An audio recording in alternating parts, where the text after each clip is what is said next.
reflejado en algunos textos como la Ilíada principalmente, el Antiguo Testamento, todos los textos religiosos antiguos, las leyes de Hammurabi, y hasta incluso tiene una hipótesis más complicada todavía y bien compleja. Por suerte la expresó en 1982, porque si no, creo que hoy en día lo hubieran censurado, de que la conquista de América fue posible porque los hombres americanos eran bicamerales aún. Es decir, eran autómatas que obedecían ciegamente una autoridad rígida y que agarrando a el líder, todo se desintegraba. Bueno, ¿por qué les cuento esto como una introducción extraña? Obviamente una teoría fuertemente hipotética y especulativa, porque Julian Jaynes tuvo mucha experiencia con pacientes con esquizofrenia. Y él decía que la esquizofrenia quizás sea una manera alterada que esté reflejando un estado evolutivo anterior. Hay alguna evidencia a favor y hay mucha evidencia en contra de lo que decía Julian Jaynes, pero le digo para introducir algo raro, ¿no? Que se diga que nosotros, que la conciencia nuestra, que la autoconciencia no es algo característico de nuestra especie, sino que es un desarrollo ulterior, posterior. Julian Jaynes, le voy a pasar el libro para que si quieren leerlo lo lean un poco, era un investigador, o sea, no es que inventó esto, sino estaba muy basado en la información que tenía en la época. En la época era 1982. Hoy en día muchas de las cosas que dijo se refutaron, pero muchas se confirmaron también. Por ejemplo, la capacidad hemisférica de tener lenguaje cuando hay una lesión, por ejemplo, y cosas por el estilo. Bueno, esto lo vamos a pasar, después les voy a mostrar algunos videitos. Vamos a ver algunos casos clínicos famosos para reflejar este espectro. Un hombre de 69 años, es un matemático teórico, de hecho revolucionó las matemáticas, pero está ahora pesando 30 kilos. ¿Por qué está pesando 30 kilos? Se le hacen todos los estudios médicos y no se encuentra ninguna patología médica, o sea, ningún tipo de problema gastrointestinal que amerite algo así. Bueno, en verdad hay una causa bien técnica, bien mecánica, bien física, química, o sea, déficit de ingreso de calorías, se está negando a ingerir alimentos. ¿Por qué esta persona se está negando a ingerir alimentos? Porque dice que los alimentos que le quieren dar están envenenados. Está bien orientado en tiempo y espacio, no ve cosas que no hay, o sea, no tiene alucinaciones. El lenguaje y la psicomotricidad, a pesar de que está al punto de la emaciación, están conservados. Y nos cuenta un poco que él, como es un matemático muy grande y revolucionó la matemática, hay mucha gente que está en contra de él y que lo quiere envenenar, y que él utilizaba a su esposa, que se llamaba Adele, la esposa de él, como catadora. Fíjense, ¿no? O sea, medio tragicómico esto, ¿no? Le hacía probar los alimentos a su esposa, esperaba una media, una hora, y si la esposa no le pasaba nada, él ingería los alimentos. ¿Pero qué pasó? ¿Por qué llegó a pesar 30 kilos? Porque resulta ser que su esposa se enfermó. Y también está internada, pero por otro cuadro totalmente distinto. ¿Y él qué dedujo? La comida está envenenada. Bueno, según sus biógrafos, esta persona se murió por desnutrición, por este cuadro tan extremo. Y esta persona no era nada más y nada menos que el famoso matemático Kurt Gödel, el autor del famoso teorema de la incompletud de las matemáticas, una persona que van a leer un montón de cosas sobre él. Bueno, tenía este problema. Fíjense que era un problema de un delirio específico de índole persecutoria, pero que afectaba muchísimo funcionalmente su supervivencia. Caso 1, consérvenlo en la memoria. Caso 2, bastante más complicado. Un hombre de 25 años, pintor, durante un viaje a Egipto en el Nilo, empezó a agitarse, a ponerse violento, diciendo que estaba bajo la influencia del dios Osiris. En el momento se dijo, bueno, se habrá deshidratado, el calor, insolación se le diagnosticó. Este hombre tiene 3 hermanos con problemas de enfermedades mentales no identificadas. En el momento de que esto pasó no había tanto desarrollo de la psicopatología, pero fíjense lo que pasó. Al retornar de su viaje, consideró que el padre era un impostor. Era el demonio disfrazado de su padre. Eso tiene un nombre técnico que se llama, es un nombre bien, es un tipo de delirio bien específico que se llama delirio de Capgras, en el cual la persona cree que la persona físicamente acorde con una persona conocida, o sea, no es que está necesariamente alucinando, es un impostor, es una persona disfrazada de una persona conocida. Delirio de Capgras se llama. En una de las películas de Batman, el psiquiatra maligno explica a partir de la teoría de Carl Gustav Jung el delirio de Capgras. No tomen eso como algo serio porque no es serio, es algo precientífico el tema de la teoría de Jung, pero les cuento, se ve eso. Bien, o sea, fíjense lo que pasó. Esta persona cometió un homicidio, mató a su padre, el famoso parricidio. Bueno, y fíjense que dice escuchar los pensamientos de los dioses y también poder verlos. O sea, aparentemente está teniendo alucinaciones auditivas y alucinaciones visuales. Esta persona también existió y fue un pintor muy famoso que se llamaba Richard Dad. Paradójicamente, ¿no? De manera medio tragicómica, si le sacan una D es Dad, es padre en inglés. Bueno, Richard Dad tenía un periodo premórbido de pinturas muy ingenuas y realmente, según mi criterio, cada criterio es único y todos los criterios son válidos, con bastante poco valor artístico. Y a partir de sus episodios psicóticos empezó a pintar este tipo de pinturas bastante perturbadores, pero interesantes. Empezó a pintar lo que veía. Obviamente sus alucinaciones. Estamos ante un caso distinto al de Kerkedel. Mientras en el Kerkedel solamente tenemos delirios, acá estamos teniendo delirios, alucinaciones, un comportamiento bastante complicado, agresivo, bastante disfuncional, un homicidio motivado por un delirio, o sea, estamos ante un caso bastante más complejo. Bien. Caso 3. Fíjense acá, es difícil deslindar. Causa orgánica, porque es una persona que de pequeño tuvo meningitis, ya tuvo problemas de conducta en la infancia y la adolescencia, problemas de conducta con respecto a obedecer normas, adaptarse a las normas.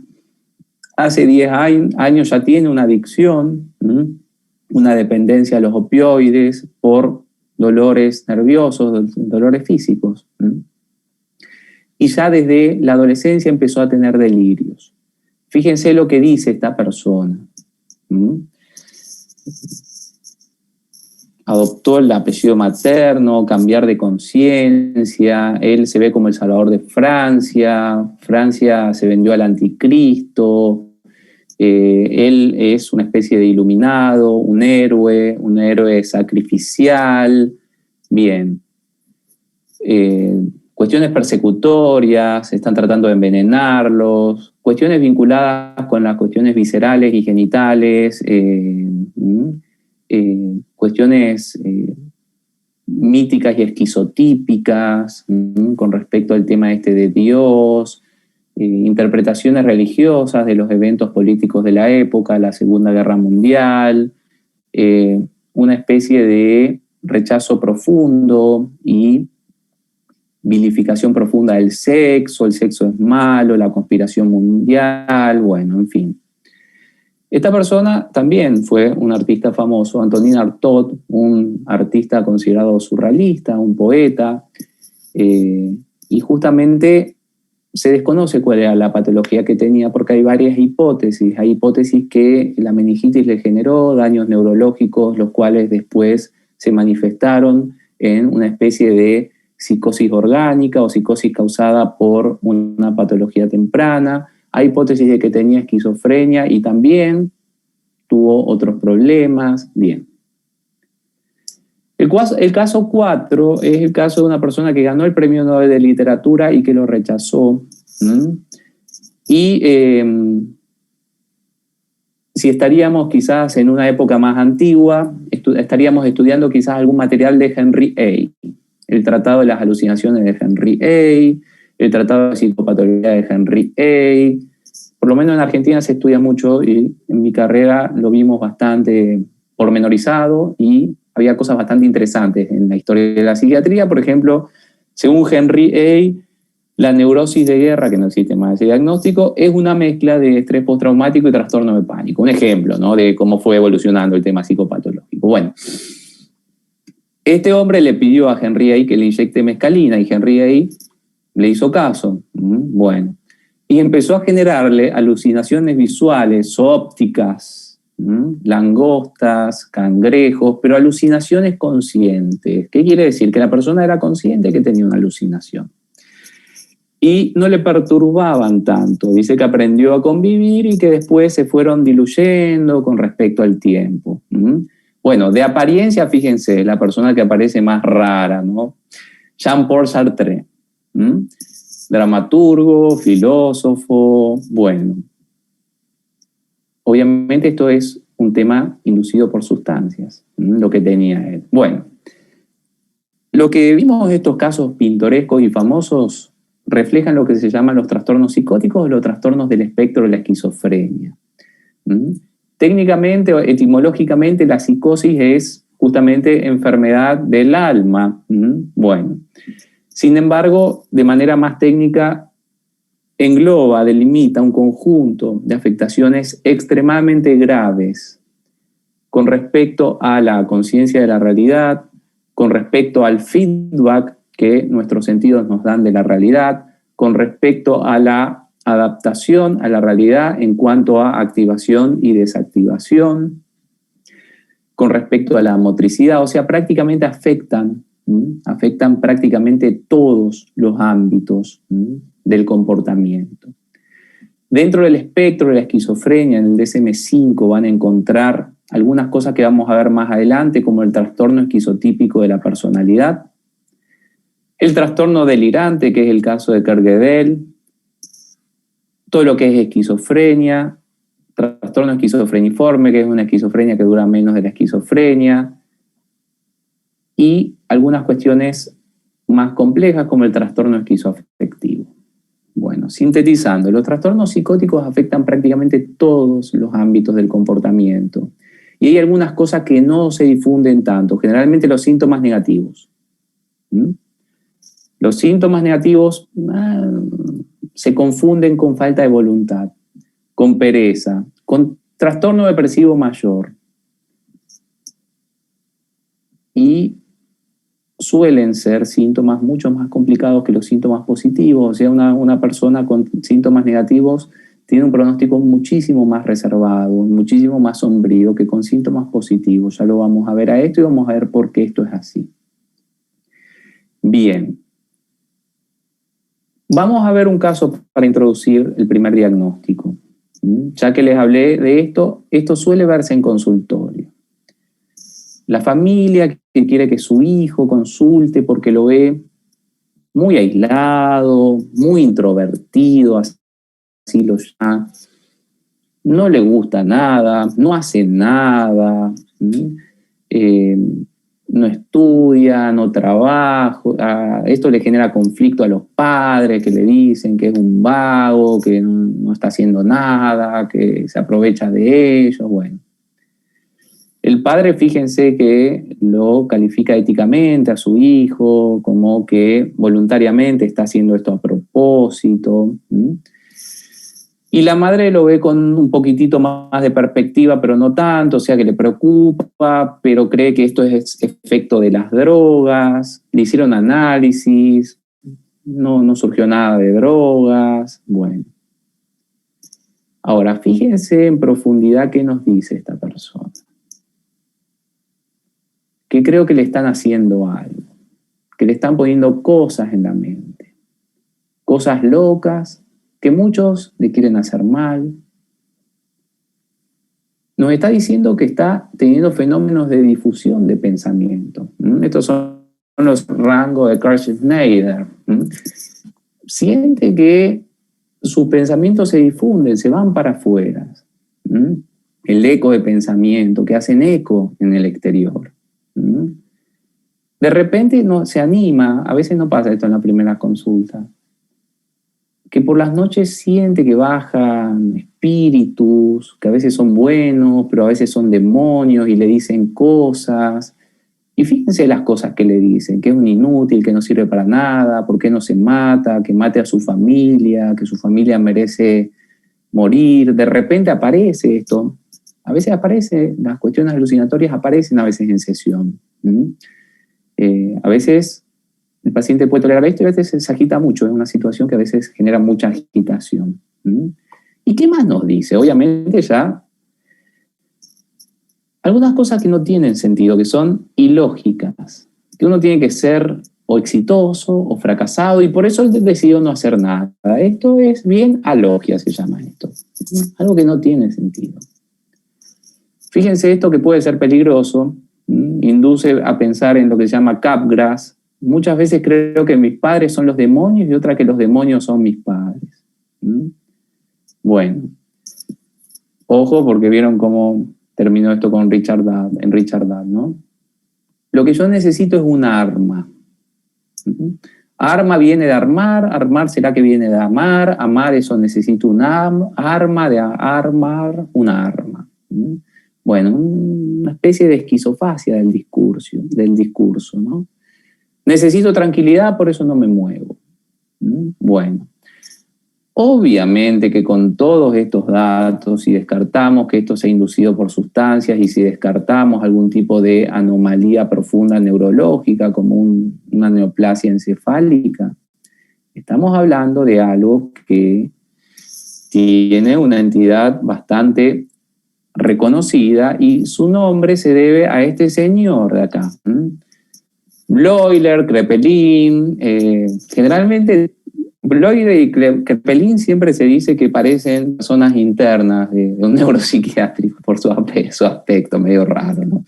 Bueno, ya les voy a mostrar cómo lucía Kraepelin y me van a dar la razón. Bueno, Eugene Bleuler tomó casos que anteriormente se consideraban como demencia precoz y les puso otro nombre. Esquizo, de separado, y frenia, que frenia viene de frein, viene de pulmones en griego, pero el término fue evolucionando a alma, bueno, en verdad no, perdón, a energía vital, alma, y después se quedó como mente. De ahí oligofrenia, oligo poco y frenia mente, una terminología antigua que se utilizaba para el déficit intelectual. Eugene Bleuler acuñó el término esquizofrenia y justamente definió casos en los cuales había mucha desorganización cognitiva, perceptual, motriz, criterios del DS5 y del CIE-10. Para que podamos hacer el diagnóstico descartando lo orgánico, el consumo de sustancias, tiene que haber por lo menos de manera activa un mes de 2 o más delirios, que ya vamos a ver qué son delirios, cómo nosotros podemos identificar qué son delirios y qué no. Alucinaciones, idem. Discurso desorganizado, es muy fácil de darse cuenta porque escuchando se van a dar cuenta qué discurso es desorganizado, o sea, algo como eso de armar el arma y amar y... Comportamiento psicomotriz anormal, generalmente vinculado con catalepsia, rigidez extrema, todo lo que es catatonía, negativismo, mutismo, bien. Y los síntomas negativos que se sugieren, que no se pongan así como se pone en el DSM-5, porque en verdad son varios y a veces son los característicos del paciente. La alogia es la falta de lógica en cuanto al pensamiento del paciente. Muchos autores consideran que eso tendría que estar dentro de trastornos del pensamiento. La abulia, que el paciente está totalmente abolicional, no le importa nada, una abulia que llega a ser hasta incluso una apatía. No me gusta nada, no me importa nada, no me interesa nada. El aplanamiento afectivo, la anedonia, el paciente no disfruta de nada, y el aislamiento y la asociabilidad. Ya vamos a ver ahora los factores de esto. Bueno, esto tiene que estar presente por lo menos un mes. Eso es difícil de cerciorarse. Y una afectación por lo menos residual de 6 meses. Imagínense que muchas veces no hay un tiempo para esto. Bueno, vamos a esperar que siga con sus delirios y con sus cosas raras, vamos a esperar para poder hacerle el diagnóstico. No es así. O sea, generalmente se interviene en estos casos porque puede ser esto muy peligroso para el paciente o para sus familiares.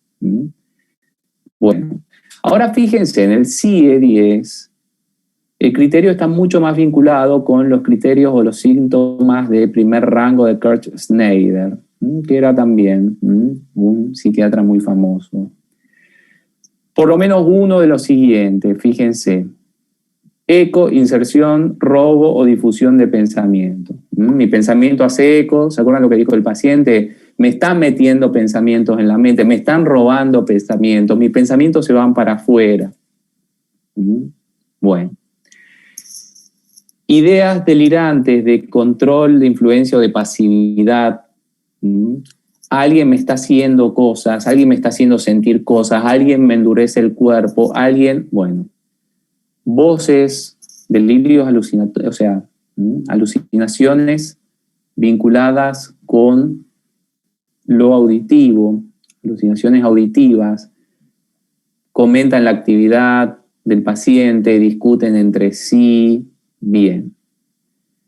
Y delirios con respecto a cuestiones esquizotípicas, ser capaz de controlar el clima, estar en comunicación con seres de otro mundo. ¿Se acuerdan lo que decía Artaud de esto de que él iba a redimir a la humanidad por su sacrificio? Bueno, en el CIE-10 tiene que estar por lo menos una de estas condiciones y por lo menos 2 de las siguientes: alucinaciones, afectaciones del lenguaje, tipo nuevas palabras, bloqueo del discurso, tangencialidad, incoherencia, afectación motriz grave que llega a la catatonía.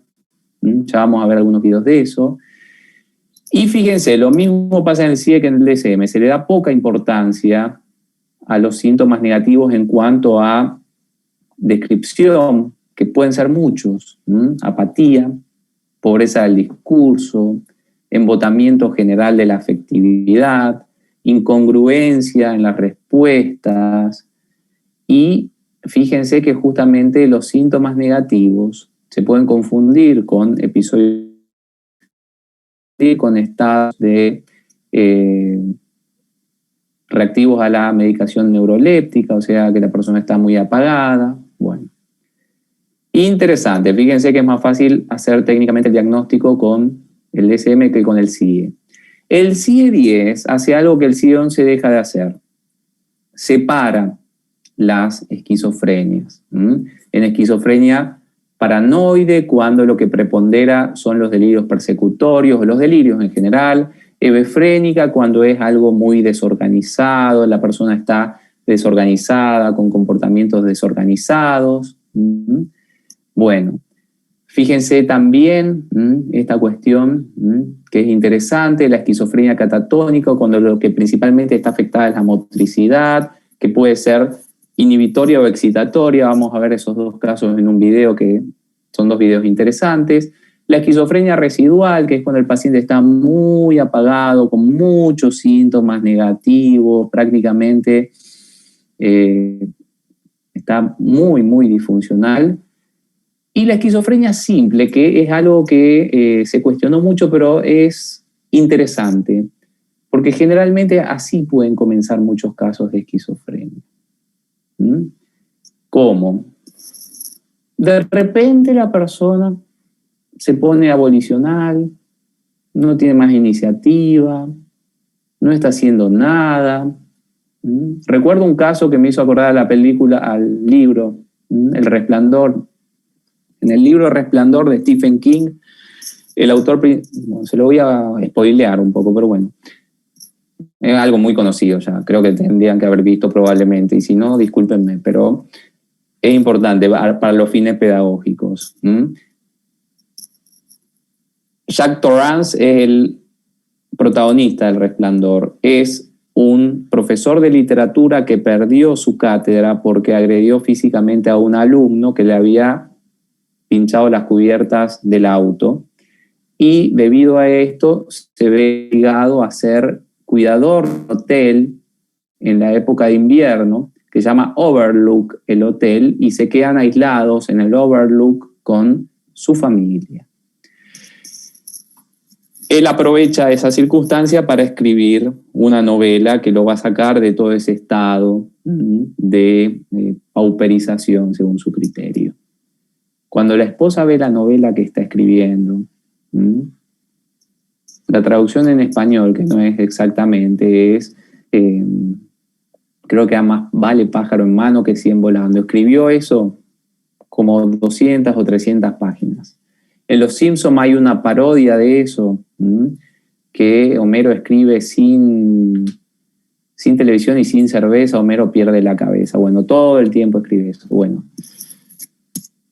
hay casos en los cuales los familiares dicen, mi hijo me dijo que estaba trabajando en algo, y cuando yo vi en lo que estaba trabajando realmente me asusté. ¿Por qué? Porque es una cosa totalmente con un nivel, pero bajísimo. ¿Cómo sería? Sí, nos dijo que estaba escribiendo una novela y yo agarré la novela que estaba escribiendo. Y realmente es algo que podría escribir un chico de, no sé, de 6 años, 7 años. O sea, estoy preocupado. O está trabajando en un videojuego y realmente lo que hizo es algo muy, muy pobre. O sea, no sé si es una broma que él nos está haciendo o, bueno. Hay una especie de reducción del comportamiento de la persona también. Lo mismo con lo social, lo mismo con las emociones. Esquizofrenia simple. En el DSM-5 se sacó la esquizofrenia simple porque se dice que en verdad eso puede ser un comienzo típico, o uno de los típicos comienzos de una esquizofrenia. Bueno, cuéntenme, ¿leyeron? Me imagino que leyeron ese pequeño artículo periodístico.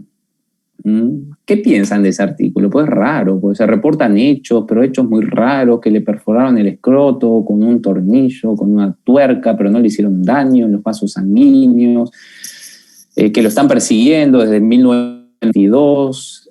¿Qué piensan de ese texto? Porque ese texto está basado en un caso real, que por casualidad yo conozco todo el trasfondo y conozco lo que pasó realmente. Por eso les envié eso. Yo cuando leí ese texto, muchos años atrás, me llamó mucho la atención y realmente me pareció lo que era. ¿Qué piensan de este texto que les envié?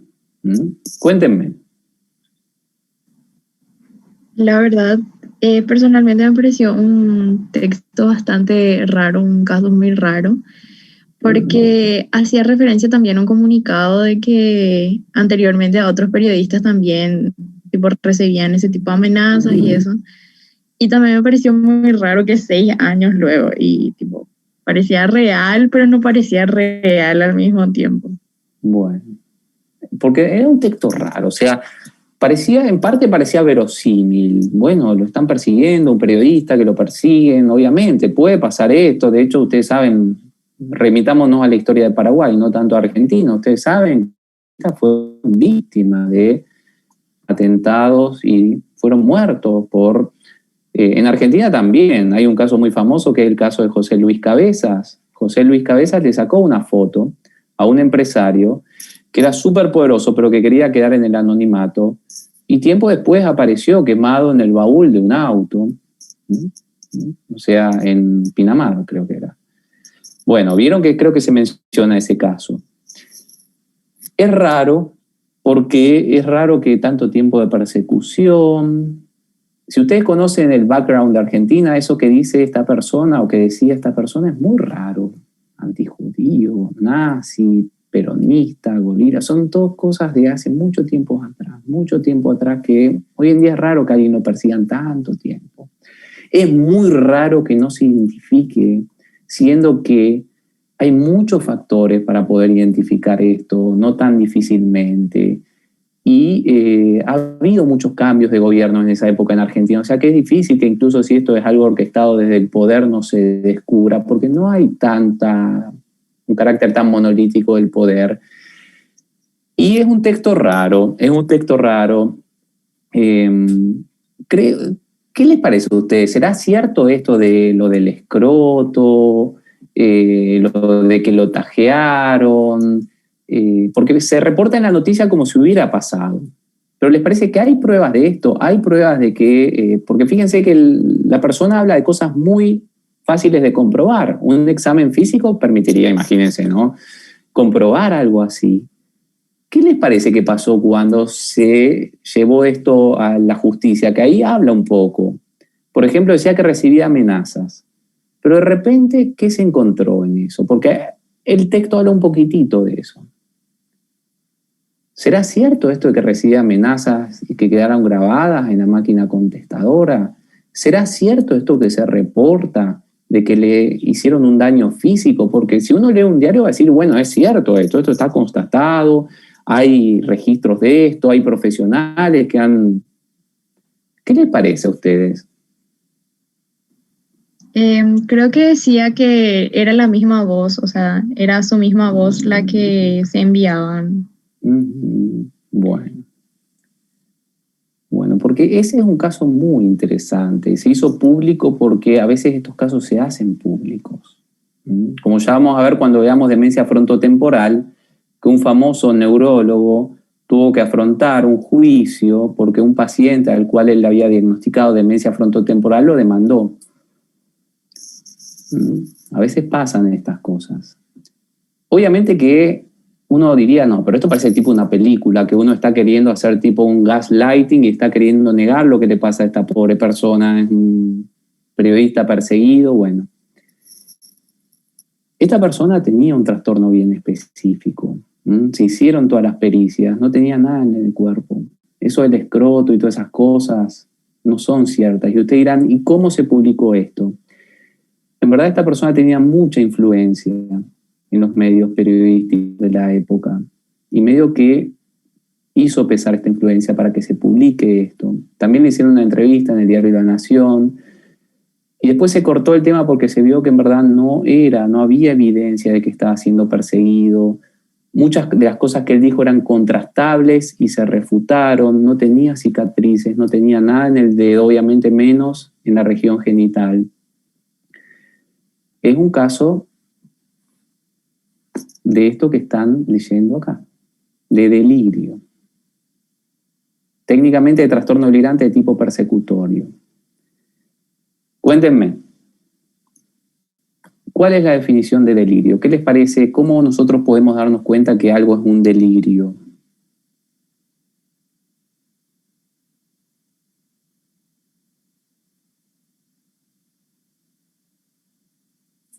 Les voy a mostrar un video respecto de esto, para que vean si esto podría encajar en la definición de delirio o no, y por qué.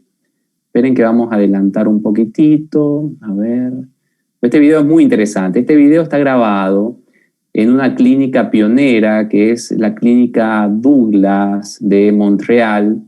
Es una clínica pionera en el tratamiento de pacientes con trastornos mentales. Y es toda una documental muy interesante, porque es difícil a veces encontrar material interesante, pedagógico. Generalmente hay muchos materiales, pero que están editados de una manera no tan pedagógica o que dicen cosas no tan buenas o tan pedagógicamente correctas. Quiero que le presten atención a esta pequeña entrevista. Son 2 o 3 minutos nomás. Esperen que quiero que me den un feedback si pueden estar viendo esto, si se puede ver y si se escucha. ¿Se ve ahí lo que dice esquizofrenia, casos clínicos? Sí se ve. Sí se ve, doctor. Bueno.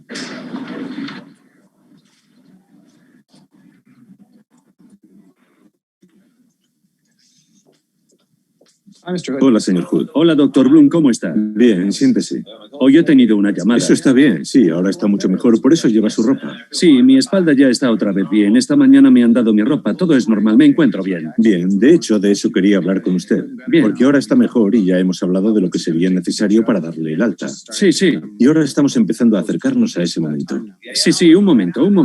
Vale. Ahora tengo un poder notarial para controlar mi dinero, ¿no? Pero lo que no sabían es que también tengo propiedades inmobiliarias. Ellos se han quedado con los 75 millones de dólares. Sí, se los han quedado. Me lo han robado del banco. Pero tengo propiedades inmobiliarias, la mitad de Montreal, que compré cuando estuve en el hospital. Se las vendí a los italianos, a una buena familia italiana, nada de drogas. ¿Cómo consiguieron el dinero? Tardaron un tiempo, ya lo creo que tardaron. Me acababan de dar el alta en el hospital. Les dije que hablaran con Paul McCartney, es mi manager. Paul McCartney de los Beatles. Sí, claro. Sí, vale. Me parezco a él, ¿no cree? ¿A Paul McCartney? No mucho. ¿No? Paul McCartney tiene más de 50 años y usted es joven. Lo sé, pero ¿no me parezco a él de joven? Él tiene la nariz más fina y los rasgos también son más finos. Sí, pero ¿no me parezco un poco, no? No creo. No mucho. A lo mejor es el pelo, será el pelo. Esto no, supongo que es el pelo, ¿vale? Uno más. Después me pondré más pelo. ¿Mejor así? No mucho. ¿No? Pero lo importante es que es su manager, no que se parezca a él. Yo también soy su hijo, ¿vale? Vale. Vale, ¿qué tal? Quizás se parezca un poco a su madre, sí, eso creo. ¿Qué tal? ¿Me parezco a Paul McCartney ahora? Se parece a su madre, creo. ¿A mi madre? Oh, Dios, a ver. Pero dejemos eso, porque iba a preguntarle, señor Hood. Espere un momento. ¿Paul McCartney? Paul McCartney, ya está. ¿Paul McCartney? Paul McCartney. Vale. Bien. Con este hombre esto se repite desde hace 22 años. Y lo más probable es que aún no esté cerca de curarse. Sabemos que se toma la medicación, pero tiene todo un patrón de creencias delirantes desde hace mucho tiempo. Y llega un momento en que esas creencias se anclan y quedan arraigadas, como un programa en un ordenador, y se convierten en parte de su personalidad. Bueno, vamos a cortar por acá esto. Esperen que vamos a cerrar. Muchos manicomios están... Bueno, ¿qué les pareció? Eso de contradecir un delirio se sugiere no hacer porque las personas se empiezan a agitar. O sea, cuando le dijo, me parezco a Paul McCartney, se sugiere que lo ideal podría ser, quizás, tal vez. Si le dicen que no, vieron que empezó a agitarse un poco, no tanto, ¿no? Pero empezó a ponerse así, a hacerse cosas raras en el rostro. Bueno, ¿qué les parece? Este señor que vimos ahí entrevistado, con el nombre y apellido está, eso es una cosa bastante rara. La documental esa, todas las personas internas ponen el nombre y el apellido, que es medio raro, porque generalmente cuando se hace esto, se busca proteger la confidencialidad de las personas. Imagínense que, bueno... ¿Qué le pareció lo que dijo este señor, de que tenía un montón de propiedades, que se la vendió a los italianos, pero no eran mafiosos, ¿no? No eran mafiosos, eran personas de trabajo, ¿no? ¿Qué les pareció todo esto? ¿Eran delirios, no eran delirios? ¿Por qué eran delirios? ¿Cómo ustedes pueden determinar que esto es un delirio?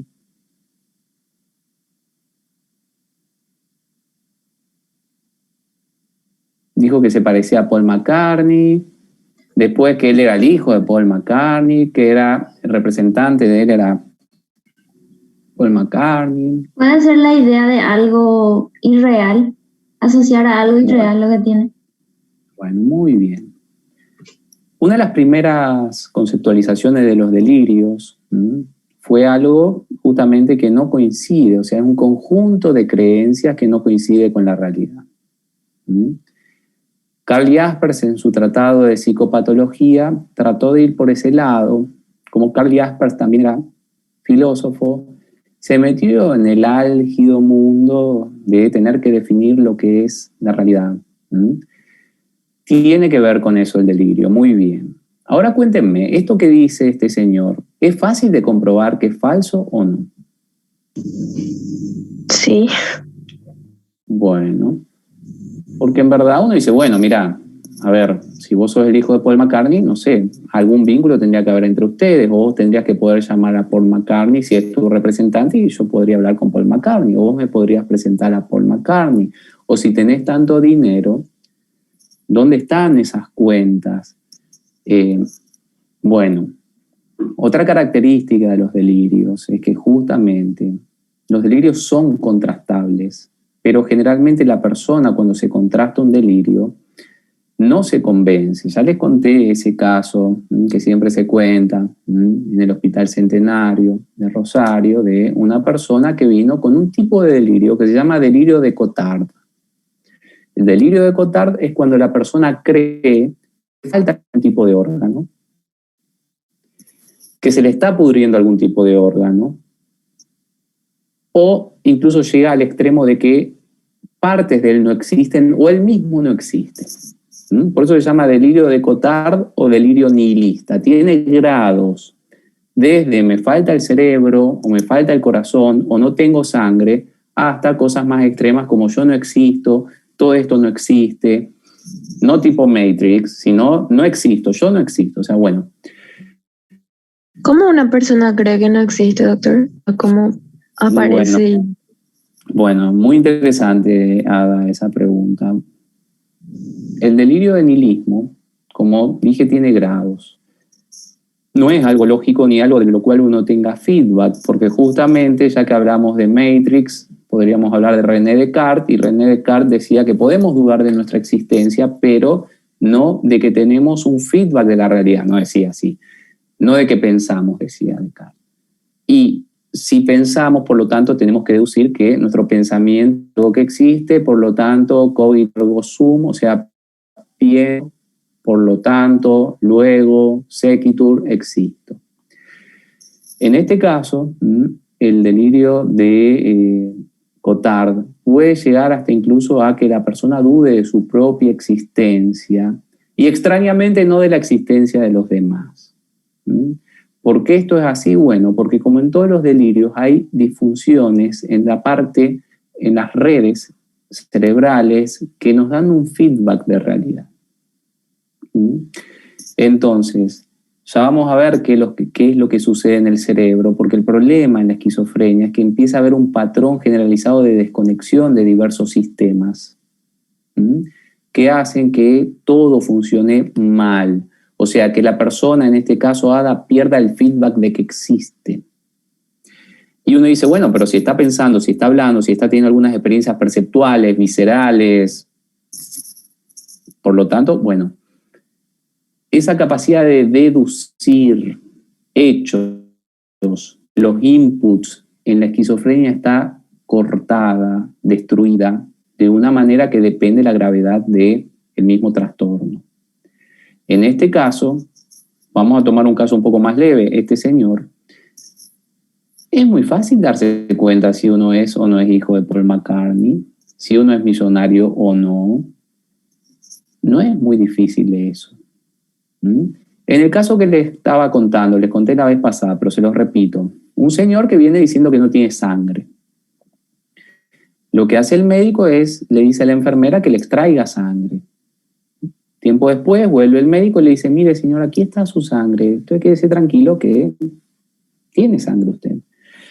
Y obviamente que el paciente estaba ya muy agitado y empezó a desesperarse y agitarse diciéndole que le habían sacado las últimas gotas de sangre que tenía y ahora sí realmente no tenía sangre. Se sugiere en estos pacientes no contradecir los delirios, porque eso lo que genera es más agitación. Habrán notado cuando le dijo que no se parecía a Paul McCartney, que empezó a hacerse unas cosas raras en el rostro, unas cosas bastante excéntricas, ¿no? Esta cuestión, para colmo le dijo que se parecía a la mamá y obviamente no creo que eso le haya gustado al paciente. Hace 25 años que este paciente está con este diagnóstico. La esquizofrenia es un diagnóstico crónico, dicho sea de paso. Entonces, los delirios tienen que ver también con una dificultad para extraer de los datos conclusiones. Fíjense que hay varias definiciones de delirios propuestas. Lo primero es que el delirio es un fenómeno cognitivo, tiene que ver con una creencia, con una afirmación de conocimiento, dice Spitzer. Bueno, justamente lo que dijeron de la realidad, que es algo falso. Puede ser que sea imposible o no, porque hay delirios que son verosímiles. Lo que ustedes leyeron en ese artículo periodístico, yo sé que es bien polémico, por eso se los quise compartir. si no tuviera conocimientos precisos de lo que pasaba en el fondo, no se los hubiera compartido porque en verdad parece algo delirante, pero no sabemos. Yo les cuento, esto se llevó a estrados judiciales más avanzados todavía. Y se determinó que la persona estaba con un trastorno, en verdad, con delirios persecutorios y paranoia. Eso no es un término técnico, pero así fue el peritaje. En verdad, lo que tenía era trastorno delirante de tipo persecutorio. Bueno, muchos delirios son verosímiles, así que cuidado con lo de imposible. Y cuidado lo de no creída por los demás, porque Galileo tenía una creencia que no era creída por los demás y que no era un delirio, era un conocimiento científico. Bueno, ahora el tercer punto y el cuarto punto es el más importante. Hay una convicción extraordinaria que no se sustenta en los hechos y que no se puede refutar en el delirio. Y que es fácil de refutar. Hay pacientes que nos dicen, yo gané el Premio Nobel de Literatura. Yo soy pareja de Lady Gaga. Yo estoy siendo perseguido por el FBI. Son todas cosas que no sería tan difícil de comprobar si suceden o no suceden. Hay cosas que son muy básicas y que yo entiendo que desafían hasta incluso la confianza que le podemos tener al paciente. Porque vamos a pensar, pero esta persona está fingiendo. No puede ser que me diga que ganó el Premio Nobel de Literatura, siendo que si googleas eso, el ganador del año de este año es un escritor, no sé, de Turquía, es un escritor de Corea del Sur. ¿Cómo puede ser que cualquier persona haría una investigación sobre eso? O podría incorporar esos hechos. Bueno, de ahí a que esto es una patología y de ahí a que desafíe nuestra confianza en la persona, porque fíjense, esta persona estaba diciendo muchas cosas que parece que nos está mintiendo, que nos está tomando el pelo, en el sentido de, pero es obvio que esto no es cierto. A veces pueden ser cosas verosímiles y a veces no. En este caso había cosas que eran verosímiles pero que no eran probables. Todas juntitas, obviamente, se hacen más probables. Los delirios de la esquizofrenia no son difíciles de identificar. En el trastorno delirante tampoco, pero como son delirios verosímiles, a veces las personas le hacen caso. Este señor inició una cantidad de investigaciones judiciales bastante importantes en Rosario, que dictaminaron lo que les estoy informando yo. Yo sé que parece polémico, yo sé que parece como que se está normalizando una situación de persecución, pero tienen que ver los hechos. Generalmente las personas que tienen delirios nos dicen cosas que pueden ser sujetas a comprobación fáctica. Y bueno, justamente en este caso se llevó esto a la justicia porque era un hecho que estaba reportando que era de índole grave, o sea, el señor reportaba torturas, lesiones graves, todo eso se puede constatar. Bueno, entonces, ¿qué es delirio? Es una creencia, creo que acá está la definición, ahí está. No derivada de los hechos, que es manifestada con una convicción muy fuerte, pero lo más fundamental de todo, es una información incontrovertible. Nosotros no tenemos, los seres humanos, informaciones incontrovertibles. Todo está sujeto a reevaluación y a reconfiguración. Si hoy de repente me nacen unas alas así con plumas y blancas y puedo volar y de repente me comunico con Dios, bueno, voy a cambiar mi idea. Resulta ser que no soy un ser humano, soy un ángel. Me va a costar asimilar algo así porque hace ya casi 40 años que vengo creyendo que soy un ser humano, pero con el tiempo voy a poder asimilar eso debido a los hechos. Ahora, si yo estoy creyendo algo y tengo evidencia que me refuta eso y yo no cambio esa creencia, con evidencia muy taxativa y muy fuerte, es probable que esté con un delirio. Y justamente esto es interesante. Los delirios verosímiles son los más difíciles. Los inverosímiles son muy fáciles. Es muy fácil de darse cuenta de un delirio inverosímil. Yo soy el auténtico Jesucristo, soy el Hijo de Dios. Generalmente los delirios inverosímiles son desorganizados y son incompatibles. O sea, yo soy 3 o 4 personas. Soy el descubridor de la bomba atómica, soy el Hijo de Dios, soy Jesucristo. O sea, medio que no hay una coherencia en el contenido. Pero los delirios verosímiles, que se suelen ver más que en la esquizofrenia, se suelen ver más en el trastorno delirante, a veces son desafiantes. Eso que les mostré es algo bien raro. Es muy raro que algo así llegue a la prensa y se le haga eco. ¿Por qué? Bueno, porque esta persona tenía en su época mucho poder dentro de la prensa. Fue jefe de redacción de un diario que era muy leído en una cantidad demográfica, o sea, toda esa región tiene aproximadamente 2 millones de habitantes, o sea, tenía mucha influencia. Bueno, fíjense que las y el caso de una mente brillante también era esquizofrenia, ¿verdad? Bueno, el caso de John Nash, sí, es muy interesante eso que decís, Ada, qué bueno que lo dijiste. El caso de John Nash es muy interesante. Es muy interesante porque se toma como para difundir lo que es la esquizofrenia, tratar de que haya menos mitos al respecto. Eso es buenísimo. Pero también tiene su lado. Se usó un poco para romantizar la enfermedad en algunos casos, hasta incluso algunos autores, investigadores del fenómeno utilizaron el reporte biográfico de John Nash como para decir que, bueno, que esto no es tan malo y que no es tan grave. Yo les cuento algo. John Nash ganó el premio Nobel de Economía por lo que hizo en su fase premórbida. A partir de que él tuvo esquizofrenia, dejó de publicar textos matemáticos científicos. Estuvo muchísimo tiempo rondando por la universidad. Todos los alumnos y docentes le decían el hombre gris. Caminaba por ahí. Y lo raro de John Nash, y tampoco es bueno que se difunda, es que él prácticamente dejó la medicación. Y hasta el momento de su muerte, que fue por un accidente automovilístico, estaba sin medicación. Bueno, o sea, tiene algunos aspectos que no son tan psicoeducativos.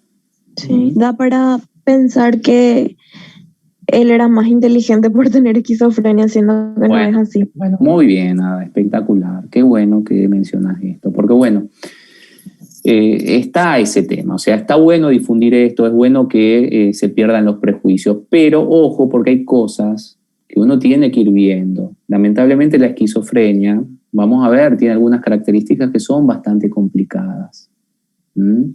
Así que es muy interesante que hayas mencionado esto, Ada, porque es importante ver que, bueno, el caso de John Nash hay que tomarlo bastante con pinzas en cuanto a lo que se difunde de esto.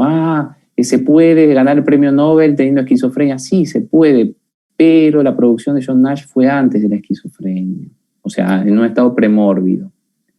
Y por otro lado es cierto eso, que el coeficiente intelectual protege un poco, pero no es que la esquizofrenia genera el mito de la genialidad y la locura. No es bueno. ¿Por qué? Primero, porque no es bueno hablar de locura, y segundo, porque los trastornos mentales no necesariamente generan una exacerbación de la capacidad intelectual. Bueno, un segundo punto que también es bien complicado es el tema de las alucinaciones.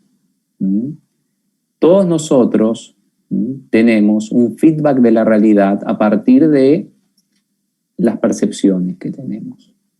Fíjense que justamente el rival de René Descartes, vamos a decir que era David Hume, filósofo empirista escocés, sostenía que justamente nosotros podemos diferenciar la realidad de lo falso,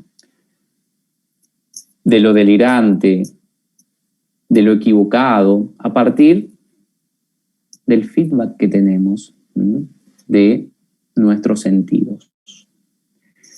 David Hume era un filósofo empirista y por lo tanto estaba en contra, casi abiertamente, de todas las manifestaciones sobrenaturales. Solamente que en la época que él filosofaba estaba prohibido el ateísmo. Entonces él, en vez de arremeter contra las creencias de sus pares, arremetía contra los dioses griegos. Era una forma, ¿no?, de atacar el tema de los portentos, de los milagros, etc. Pero ¿qué pasa si nuestro feedback nos dice que somos Jesucristo? O vamos a suponer ese tema del ángel que les dije. ¿Qué pasa si de repente yo siento que tengo 2 alas y veo que tengo 2 alas y toco y parece que son 2 alas? Y de repente se aparece, como creía Julian Jaynes que le pasaba a los hombres bicamerales, se aparece una figura y me habla y es omnipotente, parece, y es omnisciente porque sabe todo. Obviamente que va a ser muy difícil que yo diga, no, para. Esto no es verosímil, esto no puede estar pasando, el mundo es física y química, no es nada más que eso. Bueno. La definición de Ball de alucinaciones es súper antigua, pero súper sintética y muchas personas consideran que es inmejorable. Percepciones sin objeto. Una experiencia, generalmente auditiva, ya vamos a ver las estadísticas, visual, táctil, olfatoria, gustatoria, que no se corresponde con la existencia de un input externo. Fíjense que es muy interesante, en este estudio se vio qué era lo que preponderaba en la esquizofrenia. Bueno, fíjense que lo que prepondera son las alucinaciones auditivas. Lo segundo son alucinaciones mixtas, auditivas, visuales. Lo que le pasaba a este paciente de que los demonios y los espíritus le hablaban y él los podía ver. Bueno, y a partir de ahí un tipo de alucinación más compleja aún, auditiva, visual y somática, o sea, que sienten cosas en el cuerpo, generalmente que le aprietan el cuello, que se introducen en sus órganos, que les hacen hacer cosas o los frenan o los paralizan, y ahí se mezcla un poco con los fenómenos catatónicos. Bueno, posteriormente le sigue, más complejo todavía, auditivo, visual, somático y olfatorio. Bueno, y ya no es tan relevante el número, pero escúchenme bien. Lo más esperable, lo más típico es que en la esquizofrenia haya alucinaciones auditivas. Es lo más típico de la esquizofrenia, pero no se tomen esto como un criterio diagnóstico porque pueden haber otro tipo de alucinaciones. Y fíjense que hay algunas alucinaciones muy típicas de otros fenómenos. Por ejemplo, de repente yo siento olor a mandarinas. Eso puede ser el pródromo de una convulsión epiléptica. Por ejemplo, de repente yo siento gusto a vainilla. Idem. Las alucinaciones gustativas y olfativas son más frecuentes en la epilepsia. Y son poco frecuentes en todo lo que es esquizofrenia, por ejemplo. Bueno, hay un tipo de alucinaciones específicas, por ejemplo, las alucinaciones visuales muy fuertes, muy vívidas, son típicas de daños neurológicos, de tumores neurológicos o de un tipo de demencia que se llama demencia de los cuerpos de Levy. Pueden estar en la esquizofrenia y pueden estar. No son tan frecuentes. Bueno, esto para que lo tengan en cuenta.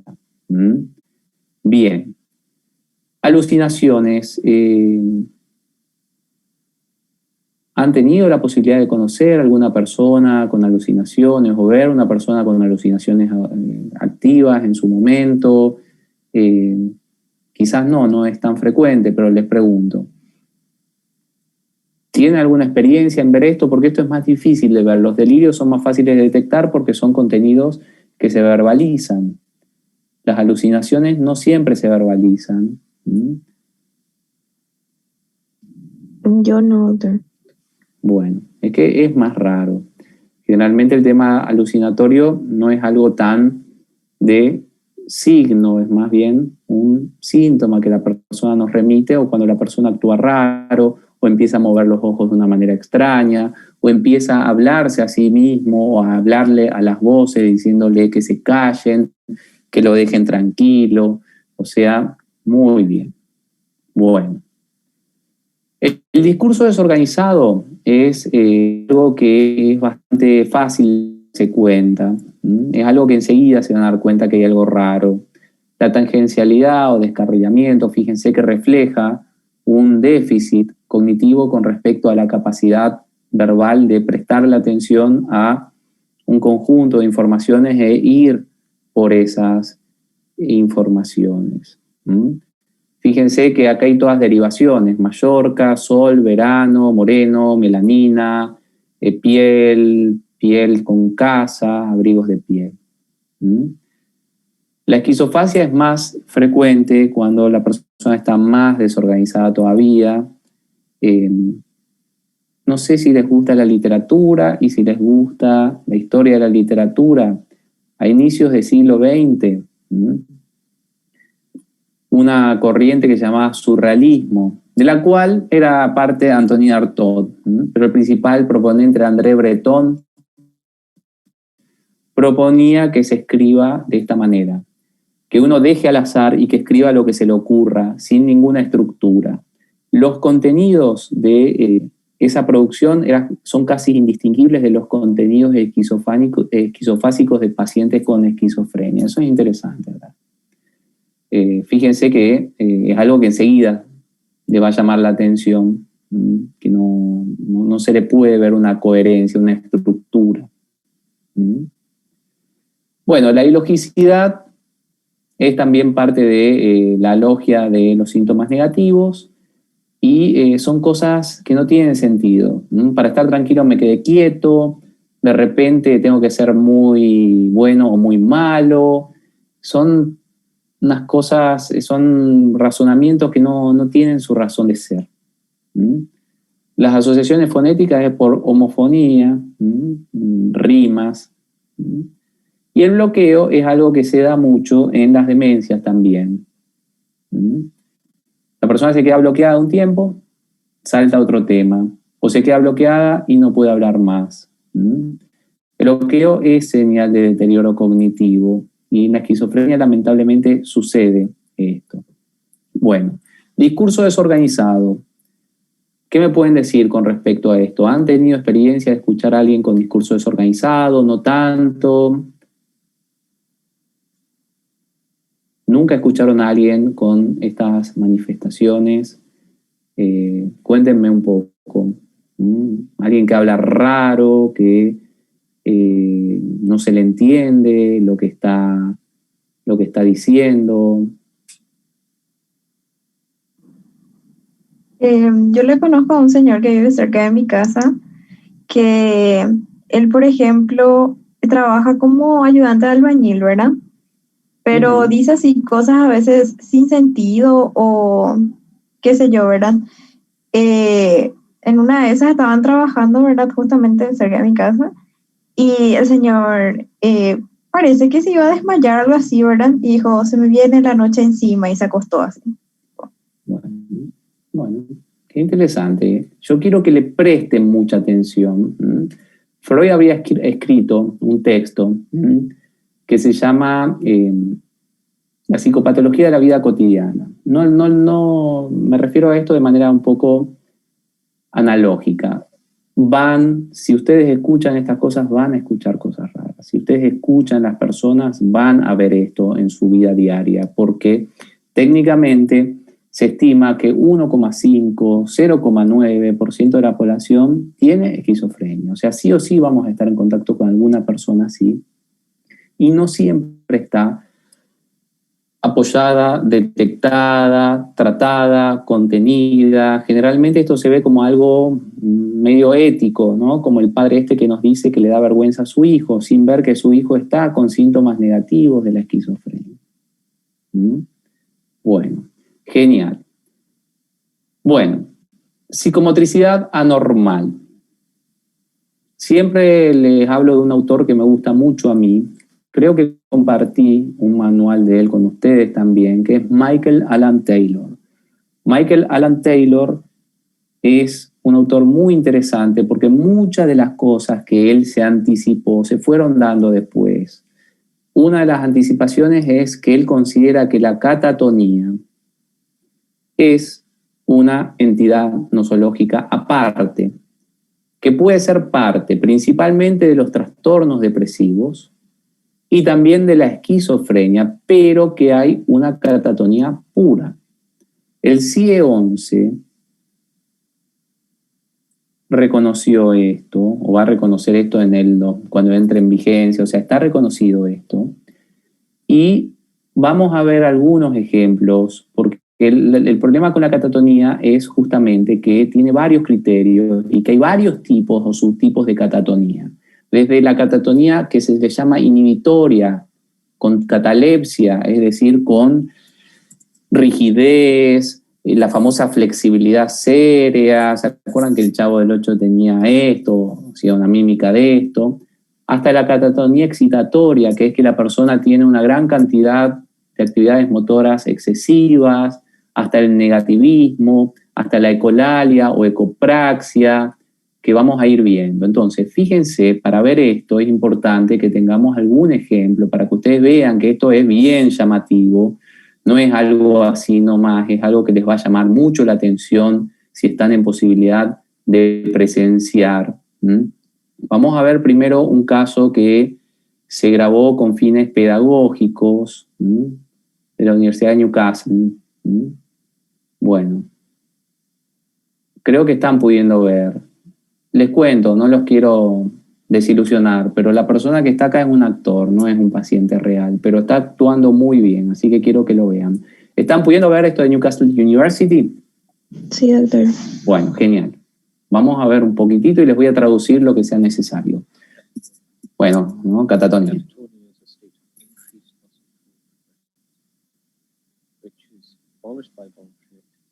Nos dice que catatonía es un estado de un incremento de la tensión muscular que llega hasta incluso abolir la voluntad motriz. Y ahora se va a hacer una especie de simulacro de cómo se ve un paciente cuando está con catatonía.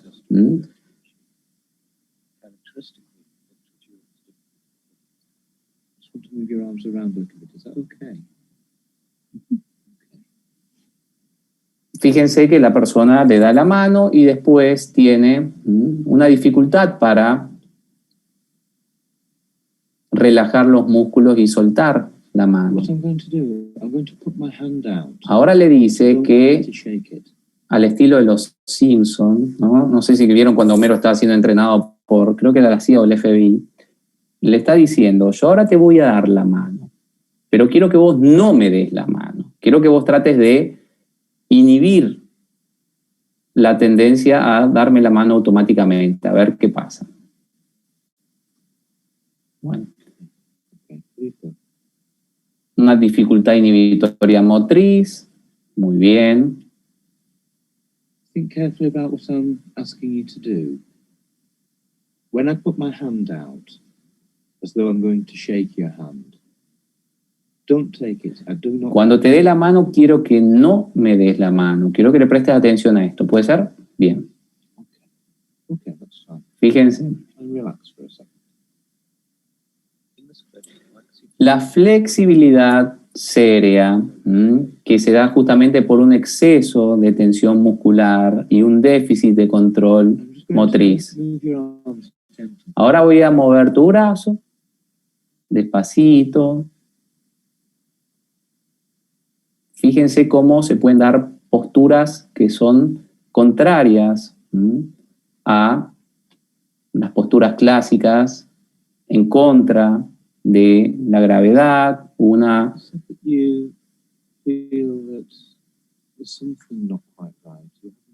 some difficulty explaining that. Bueno, no es muy feliz lo que le dijo. Dice, parece que estás percibiendo que hay algo que no está muy bien, pero que tenés dificultad para explicar esto. Bueno, esto es importante. I'm just going to move you on. La catatonía suele cursarse con oposicionismo, con resistencia a cumplir órdenes simples y sin sentido. O sea, no es que se le está diciendo, bueno, ahora vas a darme todo tu dinero. No, tiene que ver con cosas sin trascendencia, que la persona se resiste por mera resistencia. Por eso se llama oposicionismo.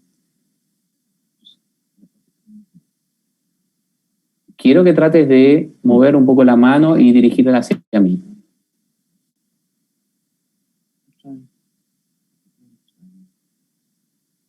Vamos a tratar de bajar la mano.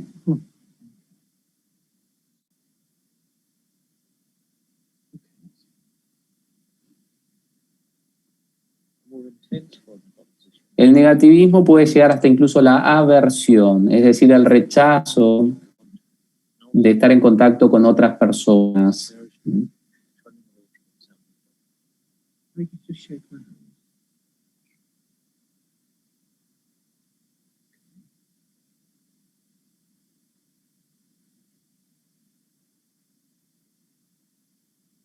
Shake my hand, Peter. ¿Me podrías dar la mano? We'll leave that for now. Bueno, este es un video que obviamente no está representado por, por pacientes reales. Es una grabación con fines pedagógicos. Ahora, lo que sí les quiero mostrar es un video que no está hecho con fines pedagógicos, pero que sí hay personas reales y que vamos a ver un caso de catatonía excitatoria. Y quiero que traten, por favor, si a alguien le gusta editar videos y alguna vez me puede hacer el favor de sacarle estos sonidos horribles que han puesto del programa, sería algo muy bueno y con mucha influencia pedagógica, porque fíjense cómo todo lo que está dicho, toda la música que se le pone, todo eso está todo mal y es incorrecto o irrespetuoso de la persona. Pero quiero que vean bien este caso, ¿ok? Quiero que le presten atención porque no es tan común tener un video de la versión excitatoria de la catatonía. Bien, vamos a prestarle un poco de atención a esto entonces. Ya vieron la parte más inhibitoria. Ahora vamos a ver cómo esto se manifiesta de manera excitatoria. ¿Están pudiendo ver video? ¿Algún feedback? Sí, doctor. Bueno, vamos a ver esto. Fíjense, escuchen y traten de hacer oídos sordos y vista ciega a todo lo que se le agregó editado del programa. Llamar un personal idóneo. Bien. ¿Todo bien? Bien. Fácil. ¿No? Allango. Siempre pasé por acá, ¿eh? Siempre anda Anda por los negocios, lo conoce siempre todo de el mundo. negocio. Muy conocido por la Todo. zona. Pero a veces la gente no lo conoce y ya. No. ¿viste? Nada. No sé qué voy a hacer. Yo no tengo de laburo, no tengo nada, mujeres, nada. 48 años tengo.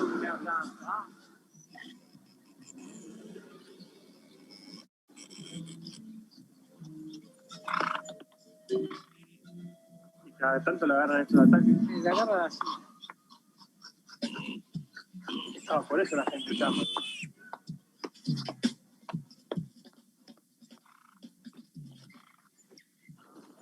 La pucha.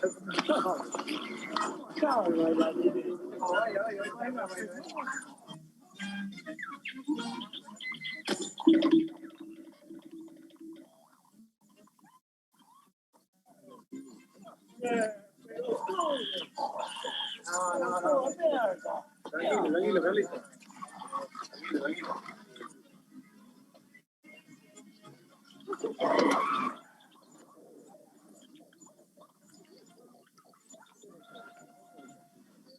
Se asusta, ve que la gente se asusta. Carlito, ¿por qué no vas para acá?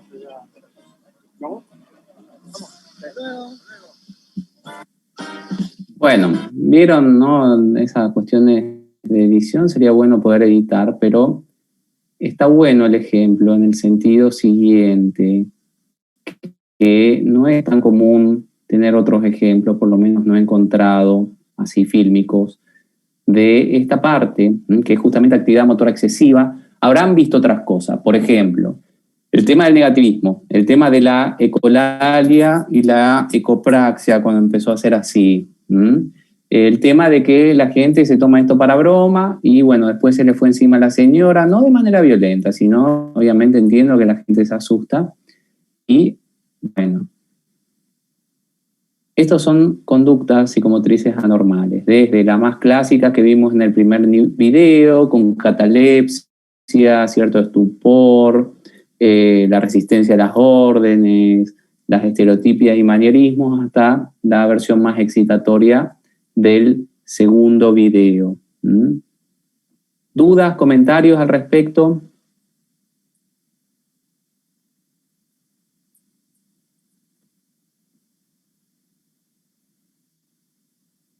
Gente con conducta motriz extraña o anormal, ¿han visto alguna vez así como estos dos casos que estamos viendo?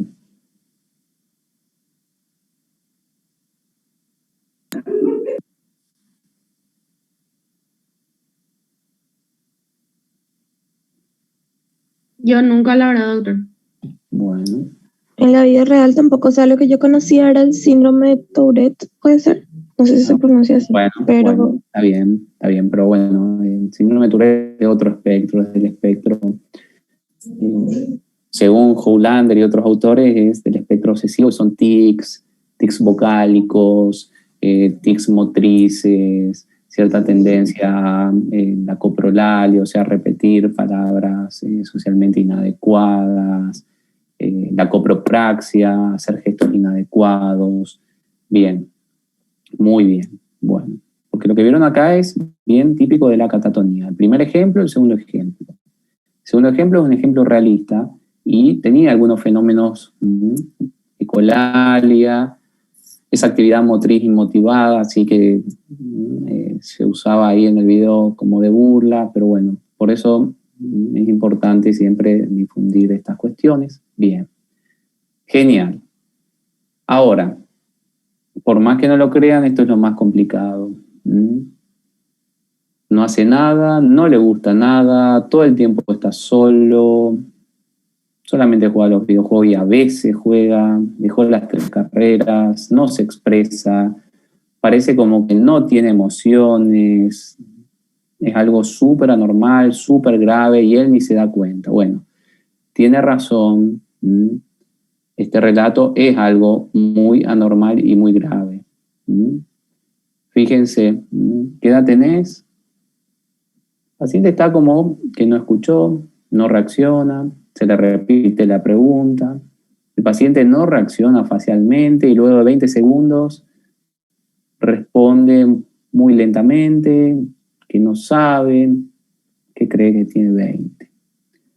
Se le pregunta a qué se está dedicando y lo mismo, tiene una latencia de respuesta muy grande a nada. Bueno, estamos acá en un tema que es bien complicado, que son los síntomas negativos de la esquizofrenia. Se ha determinado que son 5 tipos de síntomas o 5 grandes factores sintomatológicos. El primero es el afecto aplanado. Se ve en el rostro, en la expresión vocal, en el contacto visual, en los gestos, que todo eso está bien aplanado y la persona parece robótica, parece una persona que no tiene emociones. Un segundo factor, que es el tema de la alogia, el laconismo verbal. La persona dice sí, no, hay una negativa a comunicarse, un uso de pocas palabras, un empobrecimiento del discurso que prácticamente es lacónico y es monosilábico o monopalabra. Está la anedonia también, que es un criterio diagnóstico también de qué otro trastorno, se da la anedonia, la dificultad o la disminución de la activación del mecanismo de la recompensa frente a actividades que originariamente generaban recompensa. ¿Cuál era el trastorno que tenía también este diagnóstico? Anedonia. ¿Recuerdan? Trastorno depresivo mayor.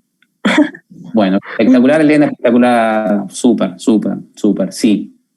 Solamente que la anedonia de los síntomas negativos es mucho más fuerte, es mucho más sólida, es mucho más consolidada y es mucho más grave y por lo tanto patológica. La renuncia social o asociabilidad o aislamiento social es algo que generalmente llama atención a la familia y a veces se normaliza en algunos puntos diciendo que la persona es muy introvertida. La persona prácticamente tiene pocos o nulos amigos, no tiene relaciones ni vínculos con nadie, no se vincula por lo social, no le importa lo social y por lo tanto van a haber derivados de esto, derivados en su aspecto, un aspecto descuidado, derivados en su trato. La persona no se preocupa de darles una buena impresión o por lo menos de manifestar cierto tipo de respeto básico que hay en todas las relaciones interpersonales. Bueno, la abolición, que es justamente una reducción de todo lo que tiene que ver con conductas motivadas por búsqueda, por juego y por cuidado. O sea, todo lo que nosotros queremos, buscamos, nos gusta, todo eso está disminuido también. Entonces la persona, ¿qué es lo que busca? Nada.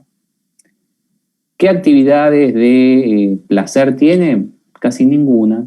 Generalmente el placer acá se reduce a actividades muy biológicamente sustentadas, como alimentarse, dormir, bueno.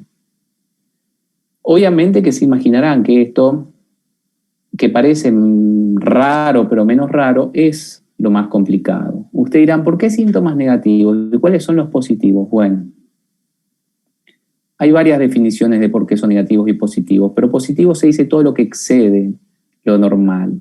Y síntomas negativos, todo lo que está presente de manera deficitaria en el paciente. Los síntomas negativos son un indicador de mayor deterioro neurológico, cognitivo. Bien. Obviamente que esto está de más decir, sí o sí, si esto va a afectar las áreas de funcionamiento y acuérdense que tienen que haber por lo menos 6 meses de afectación residual. Es muy difícil a veces cumplir con estos criterios. Bueno, digo, poder observar estos criterios. Hay que descartar algunos diagnósticos, que esto no sea trastorno esquizoafectivo, que es una mezcla de trastorno bipolar y esquizofrenia. Ya vamos a ver los criterios diagnósticos. Que esto no sea un trastorno bipolar tipo 1 que puede cursarse con síntomas psicóticos. Que esto no sea un trastorno depresivo con síntomas psicóticos. Para descartar esto es que hay más de un indicador sintomatológico. Hay delirios o alucinaciones. O hay alucinaciones o psicomotricidad alterada. O discurso alterado y síntomas negativos. O sea, hay varias combinaciones posibles para esto. Bueno, la esquizofrenia tiene una epidemiología que se considera constante a lo largo de los tiempos, de las culturas, de las sociedades, que en los manuales se habla del famoso 1%. Bueno, la esquizofrenia es una enfermedad muy grave, es una enfermedad crónica, es una enfermedad que disminuye de 12 a 15 años la expectativa de vida, es una enfermedad que genera una discapacidad bastante grande y es una enfermedad que, como dentro de un rato, es más grave de lo que pensábamos, es más grave de lo que se pensaba. Bueno, acá hay un reporte de las prevalencias, prevalencias anuales y prevalencias de por vida en diversos países desarrollados, Canadá, Estados Unidos, Dinamarca, Finlandia, Islandia, bueno, en fin, a partir de diversos estudios. Más o menos en promedio todos coinciden. La discapacidad para la esquizofrenia es bastante elevada y es mayor en los países en los cuales no se cuentan con tratamientos efectivos tan accesibles como en los países del tercer mundo. Bueno, una cuestión muy interesante en la cuestión del curso en la esquizofrenia es que generalmente se habla de la ley de un tercio. Un tercio de pacientes mejoran, un tercio de pacientes se mantienen constantes y un tercio empeora. Pero en verdad eso no es cierto. Fíjense que generalmente un poquitito menos de un tercio empeora. Avanza hacia una manera que se le llama defectual o grave, en la cual la persona se queda profundamente discapacitada. La mayoría de los pacientes experimentan una disminución de algunos síntomas y muy pocos pacientes, esta es una investigación bastante sombría, experimentan realmente una disminución y una adaptación y un bienestar. Acorde con esto, Harrison también reporta un 50% de mejora. Pero si tomamos a todos los pacientes, fíjense que en todos los indicadores de bienestar social, interpersonal, de funcionamiento y vocacional, a partir de 3 años se ve una reducción de todos los indicadores. Y el mejor estudio que se ha hecho hasta la fecha, digo por la cantidad de participantes, 26.163, suelen ser rápidas, de 4 a 8 meses, el 35% mejora. Si en esos meses el paciente no mejora, lo más probable es que no haya mejorías. Tomen todo esto con pinzas. Fíjense que en cuanto a abolición,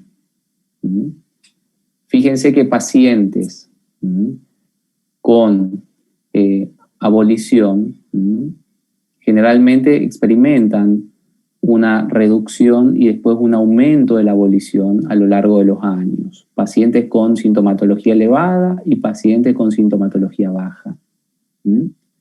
Bueno, fíjense que este es un estudio a 20 años. Y el funcionamiento psicosocial se va bien para abajo.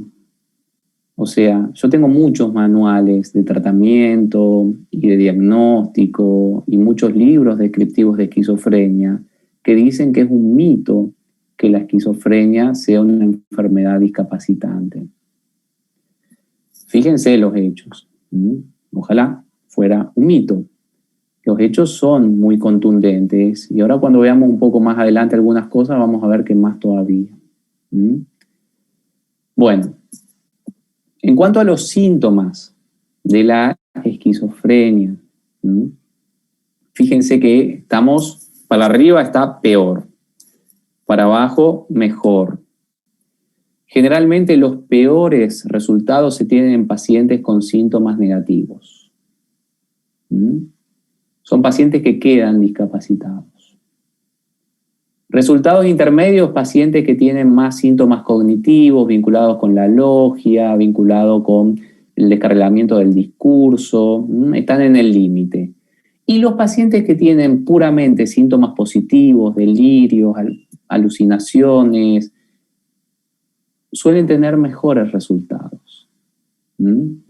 Es interesante ver esto, porque generalmente hay una idea contraria, que los que están con sintomatología más florida y más rara son los que van a estar peores, tipo delirios y alucinaciones, y los que están más apagados van a ser los que van a estar mejor, y es al revés. Bueno, fíjense que en esta investigación de Milian y colaboradores se habla también del problema de que generalmente los impairments, las dificultades que tienen los pacientes en su infancia, en su adolescencia, se potencian con lo que uno busca. Cuando uno está muy desmotivado, cuando uno está sufriendo mucho, no es raro que uno busque cierto alivio en sustancias como drogas. Y eso empeora todavía más la sintomatología. Una sustancia que está muy vinculada con la esquizofrenia es una sustancia que también está muy bien vista o tiene muy buena publicidad socialmente. ¿Cuál será esa sustancia? ¿Cuál será una sustancia que es una sustancia, una droga que es ilegal, pero que tiene muchos defensores y mucha publicidad positiva?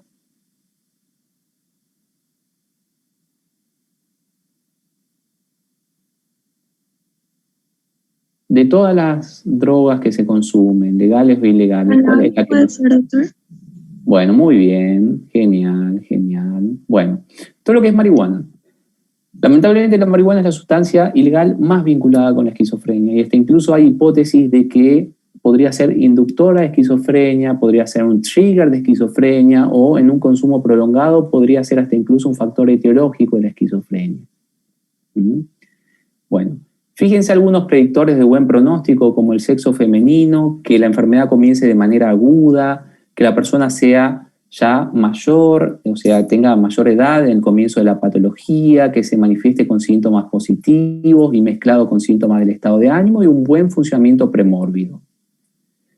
Algunos otros indicadores son el locus de control interno, que tiene que ver con una variable de la personalidad en la cual la persona siente que todo depende de ella o de él, que hay emociones negativas durante la manifestación de la enfermedad y la sintomatología positiva.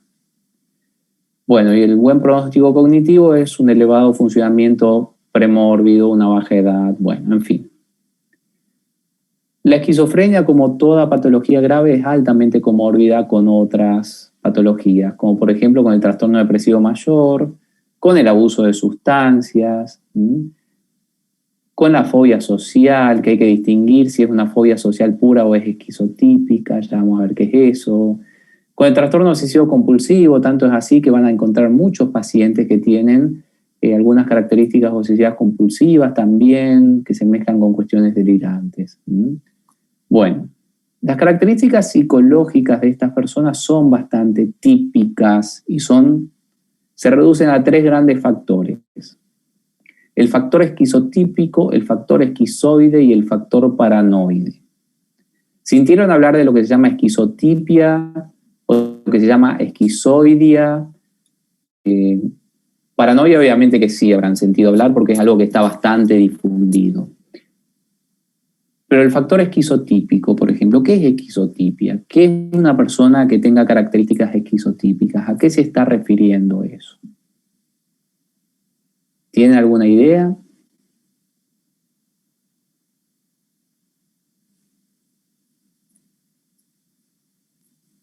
¿Podría ser que son parecidos a una esquizofrenia, pero no llega a constituir en sí la esquizofrenia? Bueno, tiene que ver un poco con eso, está muy bien.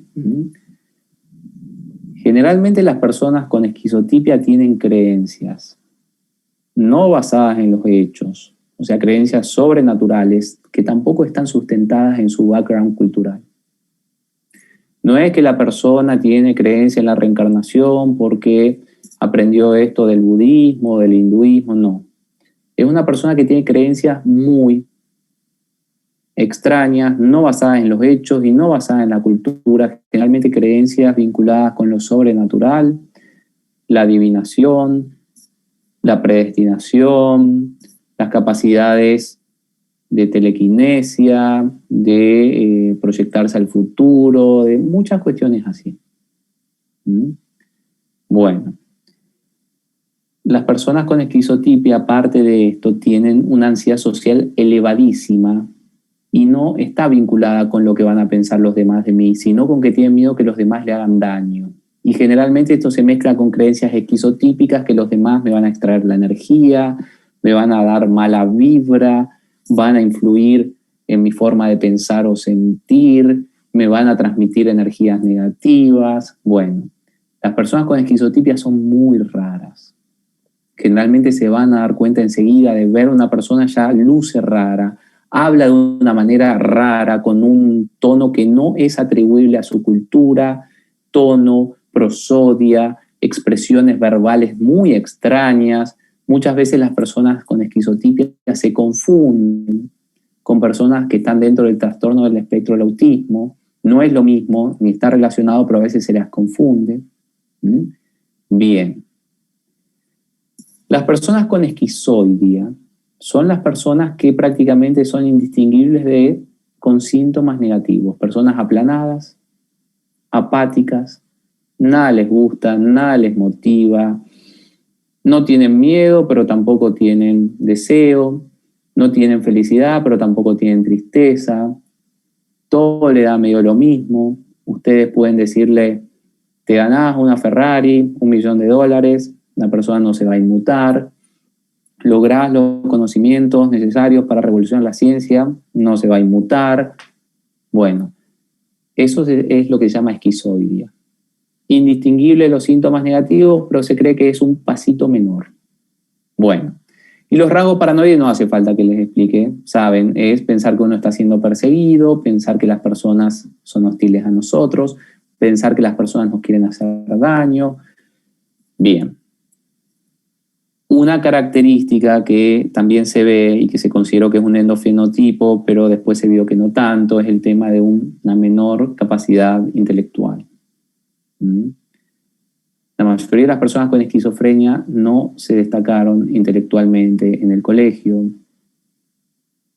difícilmente ingresan a la facultad, si ingresan dejan enseguida. O sea, yo quiero que vean que esto es algo muy grave, no es algo que no vaya a ser que a mí me pase, no. Es algo bien grave, bien discapacitante.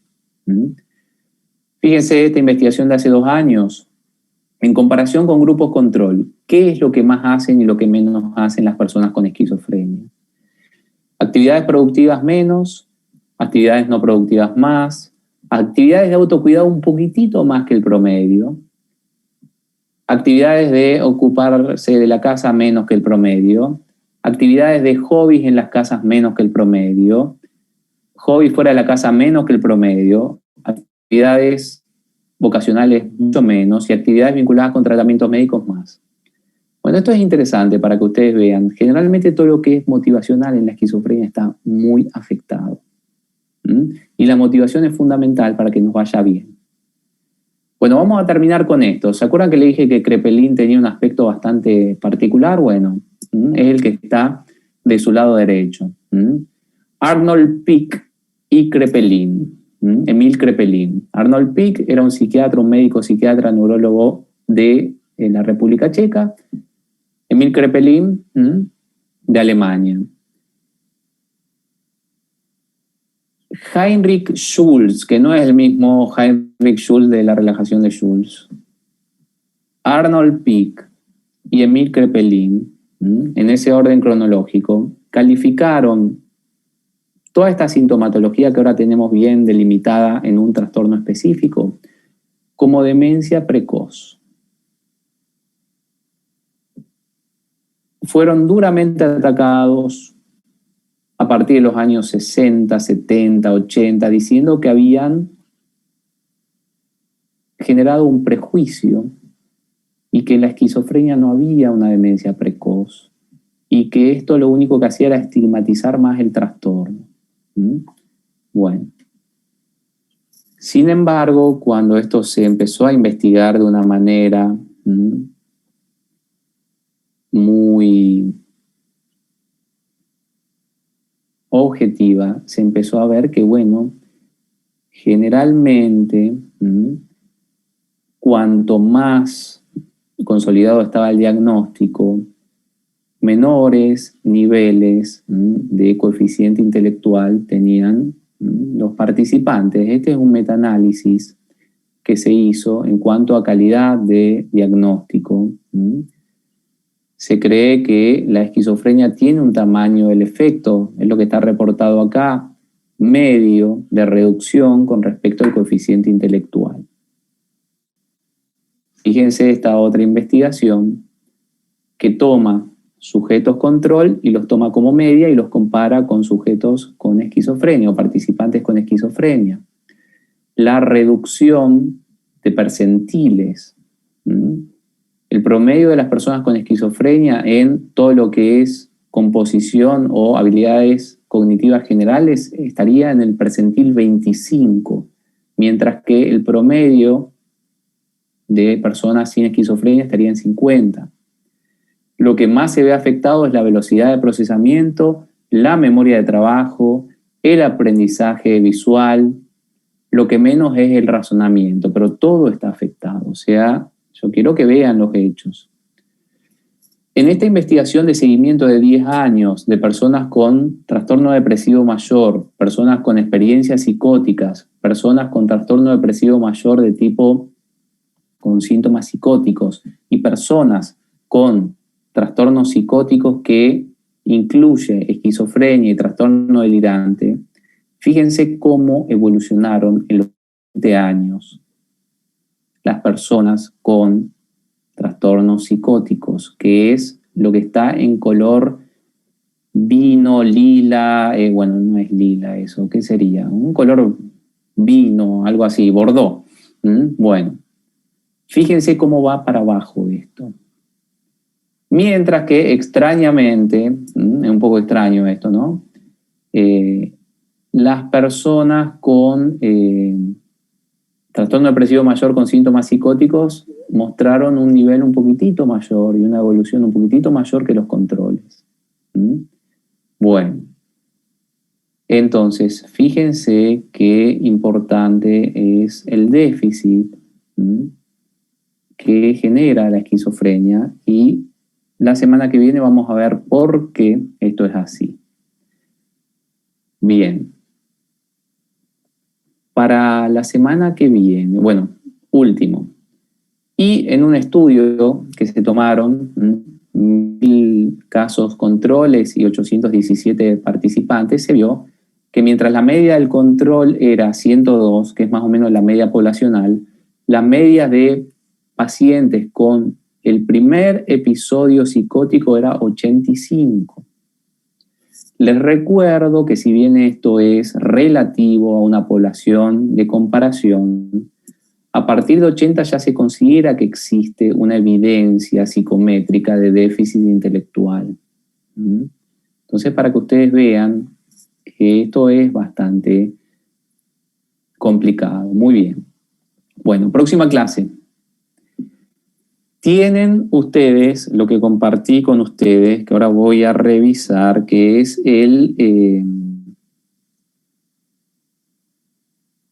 los casos clínicos del DSM-5. Bueno, quiero que lean el capítulo 2, que es espectro de la esquizofrenia y otros trastornos psicóticos. Van a leer el caso 2.1, el 2, el 3, el 4, el 5, el 6 y el 7. No es tanto y van a ver diversos casos, diversos reportes de casos. En la próxima clase lo que vamos a ver es, tengo varios videos para mostrarles diversas sintomatologías. Vamos a ver características más profundas de la esquizofrenia, cómo avanza el cerebro de una persona que tiene esquizofrenia y por qué será que se dan tantas anomalías. Vamos a ver lo que es trastorno delirante, trastorno esquizoafectivo, trastorno psicótico inducido por sustancias y algunas problemáticas diagnósticas, técnicas y también de tratamiento de estos pacientes. ¿Dudas, preguntas, comentarios?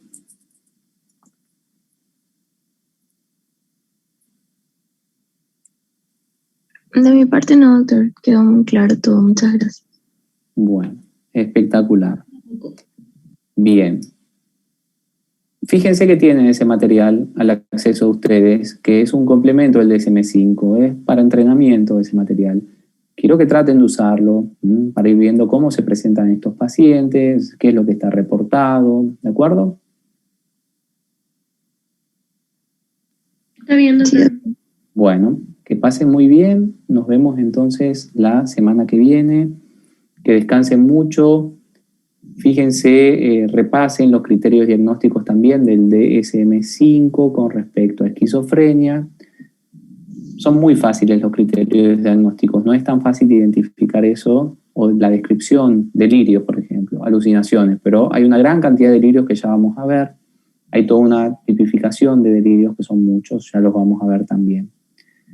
Bueno, genial.